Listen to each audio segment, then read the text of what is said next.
म्हणजे खोटं बोलायला शिकता. हो स्वरा, अगदी बरोबर सांगते. कारण मुलं कॉपीकॅट असतात. उदाहरणार्थ, तुम्ही वस्तू फेकली की तेही वस्तू फेकणार. आपल्यासारखे मुलं संस्कार भाषणाने नाही, पालकांच्या अनुकरणातून किंवा कृतीतून शिकत असतात. तुम्ही गरजूंना मदत करा, कामालीला जेवायला द्या, तेव्हाच मुलांच्या मनात दया, आपुलकी, माणुसकी आपोआप रुजेल. हो, अगदी बरोबर सांगते. आपल्यासाठी घर ही पहिली शाळा किंवा सामाजिक वागणूक असते.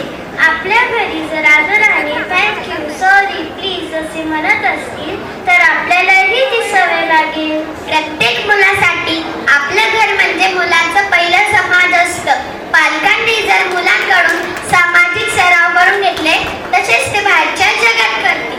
स्वरा, महात्मा गांधी एक सुंदर विचार घेऊन गेले. तुम्हाला मुलामध्ये जो बदल हवा आहे, आधी स्वतःमध्ये करा, तेव्हाच बदल दिसेल, तेव्हाच बदल दिसेल, तेव्हा